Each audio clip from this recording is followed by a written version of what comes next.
మహిళలపై జరుగుతున్న అత్యాచారాలు, లైంగిక వేధింపులు, దాడుల నియంత్రణకు పార్లమెంట్ పటిష్ట చట్టం తేవాలని మహిళా సంఘాల ఐక్య వేదిక డిమాండ్ చేసింది. కోల్కతాలో ఆర్జీ కార్ వైద్య కళాశాలలో పీజీ వైద్య విద్యార్థినిపై జరిగిన అత్యాచారానికి నిరసనగా మహిళా సంఘాలు స్థానిక జిల్లా కలెక్టరేట్ వద్ద ధర్నా నిర్వహించాయి.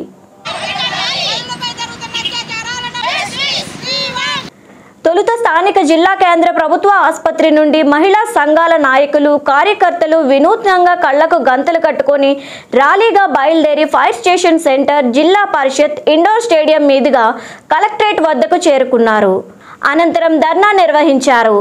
ఈ ధర్నాలో ఆంధ్రప్రదేశ్ మహిళా సమైక్య ఏలూరు జిల్లా అధ్యక్షురాలు వరక శ్యామల, సభ్యులు పుష్పాల మంగ, పార్వతి, ఐద్వా, జిల్లా అధ్యక్షురాలు P Haimavati, wise Eluru organization director N Lakshmi Kumari, Janasena party ఉభయ గోదావరి జిల్లా కార్యదర్శి కె సాయి తేజస్వి, ప్రభా, వైసీపీ నాయకురాలు తులసి, అభ్యుదయ సేవా సమితి కార్యదర్శి కె ప్రభా, మానవ హక్కుల కమిటీ నుండి శిరీష, సిహెచ్ నిఖిత, ఎన్ కావ్య తదితరులు పాల్గొన్నారు.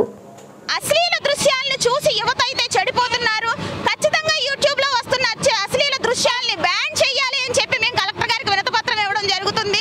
అలాగే ఇంకా మద్యం, గంజాయి, డ్రగ్స్ కి అలవాటు పడిన యువత ఏం చేస్తున్నారో అర్థం కావట్లేదు. విద్యార్థులకి కళాశాలలో వాళ్ళకి కౌన్సిలింగ్లు ఇచ్చి కొన్ని కార్యక్రమాలు, సదస్సులు ఏర్పాటు చేయడం వల్ల ఇలాంటివన్నీ కూడా తగ్గించడానికి అవకాశం ఉంటుంది అని మేము కలెక్టర్ గారికి తెలియజేస్తున్నాం ఈ రోజున.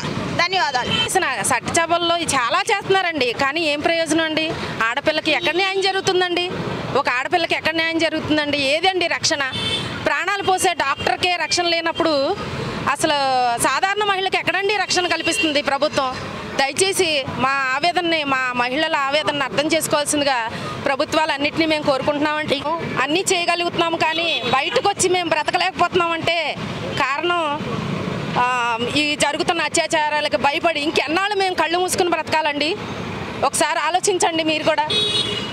మేము ఇంకెన్నాళ్ళు వాళ్ళు రాత్రిపూట ఉండడం, షెల్టర్ చూసుకోవడము, దాన్ని ముగ్గురు కామాంధులు పసగట్టి ఆ అమ్మాయికి భర్తకి తాగుడు జప్పించి ఆ అమ్మాయి పైన బలవంతకరంగా చేయడం చేశారు. దీని అంతటికీ ఒకటే కారణం, డ్రగ్స్ విచ్చలవిడిగా దొరుకుతూ ఉన్నాయి, మద్యం కూడా అదే విధంగా పారుతూ ఉన్నాయి. మేము ప్రభుత్వానికి డిమాండ్ చేసేది ఒకటే, మీరు ప్రభుత్వంలో ఉన్న ఏ ప్రభుత్వం అయినా సరే మద్యాన్ని, డ్రగ్స్ని ముందుగా వాళ్ళని తొలగించితేనే ఈరోజు దేశంలో బాగుపడతారు అని చెప్పేసి మేము చెప్తా ఉన్నాం. దీని అంతటికీ కూడా కారణం ప్రభుత్వమే. మా పవన్ కళ్యాణ్ గారు ఎంతైతే మహిళలను ఇంపార్టెన్స్ ఇస్తున్నారో అలాగే ప్రతి ఒక్కళ్ళు కూడా అలాగే ఇచ్చి ముందుకు తీసుకెళ్లి మా మీడియా మిత్రులకు కూడా ఈ వేదిక ద్వారా కృతజ్ఞతలు తెలియజేస్తున్నాను. మీరందరూ కూడా మా మహిళలకి ఎప్పుడు కూడా ఇలా అండదండలతో ఉండి మాకు కూడా మా మహిళలకి అన్యాయం జరగకూడదని చెప్పేసి మీరు కూడా మాకు ఎంతో సపోర్ట్ ఇవ్వాలని చెప్పేసి వేదిక ద్వారా తెలియజేసుకున్నాను. Thank you. అన్నట్టు అదర్ కంట్రీల్లోని ఎక్కడైతే నేరం జరిగిందో అక్కడే మెడ కట్ చేయడమా, తన అభిమాలు కట్ చేయడం అనేటువంటి శిక్ష అమలు చేస్తున్నారు. సేమ్ అలాగే మన భారతదేశంలో కూడా ఎక్కడైతే సంఘటన జరుగుతుందో అక్కడే శిక్షించి మన మహిళలకు న్యాయం చేయకూడదని చేసుకుంటూ